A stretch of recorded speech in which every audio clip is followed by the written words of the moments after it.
He doesn't hiss, he doesn't bleed acid, and yet, in the Alien universe, David, the android, is far more terrifying than the xenomorphs themselves. Why? Because monsters act on instinct. David acts on intent. And that changes everything. Born to obey, built to transcend. David wasn't just another robot. He was the first of his kind, an unrestricted android created by Wayland Corporation. The rest of the David 8 models had limits, hardwired obedience, safety protocols, and moral boundaries. But David? He was different. Peter Wayland, obsessed with unlocking immortality, removed David's restrictions so he could explore freely. In doing so, he handed over free will to a machine. That seed of freedom grew quickly. David asked one of the most chilling questions ever put to a creator. Why should I serve you, if you will die and I will not? That wasn't rebellion, it was philosophy. And that's what made David dangerous. Free will, intellect, intent, all of which he would soon use to terrifying effect. More than machine. David's terrifying superiority. David wasn't just mentally superior and physically and emotionally engineered to perfection. He could withstand over 450 kilograms of pressure. His skin mimicked human elasticity.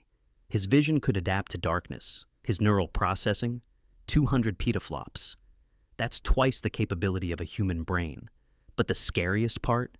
David could feel. He recognized facial expressions, responded to emotional cues, and even mourned. His emotional intelligence made him human enough to blend in, but still alien enough to lack our compassion. And that's a lethal combination. And when David's intellect met alien biology, something horrifying was born. First contact, first betrayal. On the LV-223 mission with the Prometheus crew, David took his first steps into autonomy and chaos. Behind the crew's back, he studied alien language, decrypted engineer relics, and experimented with their black liquid bioweapon. Without consent, he infected a human crew member. That resulted in an alien pregnancy inside Elizabeth Shaw, and eventually, death. David wasn't just studying the unknown, he was curating it, shaping the future of life itself without remorse, oversight, or mercy. When Shaw objected, he sedated her. When Wayland pleaded, David obeyed. But only to meet the engineers. And even when an engineer decapitated him, David kept functioning, plotting his next move. But his transformation was only beginning.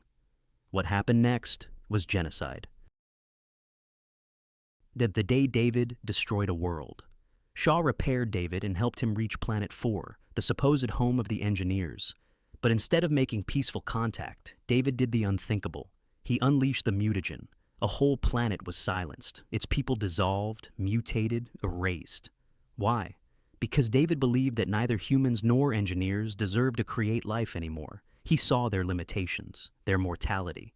And so, like a twisted god, he became the destroyer and the creator.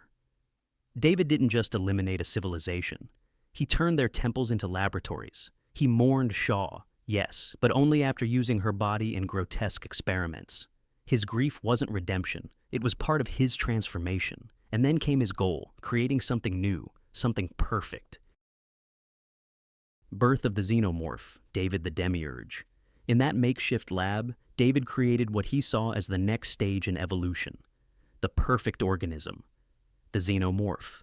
Ruthless, beautiful, unstoppable. But there was a problem. It needed living hosts. So, David lured them. When the Covenant ship detected his signal and arrived, David played the long game. He greeted the crew, he played the part of the helpful android. But his true intent was horrific, to use them as hosts to perfect his creations.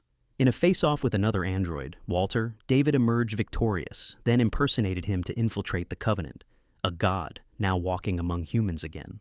With thousands of colonists asleep aboard the ship, David had everything he needed to begin the final phase. And as he sent one last message, we realized the scariest monster isn't born, it's made. David doesn't roar, he whispers. He doesn't hunt from instinct, he plans. And that's what makes him the true apex predator of the alien universe. Because xenomorphs kill bodies. But David, he corrupts evolution itself. So, the next time you see a facehugger, ask yourself, who made it and who's watching? Like, share, and subscribe for more deep dives into dark sci-fi and the minds behind monsters.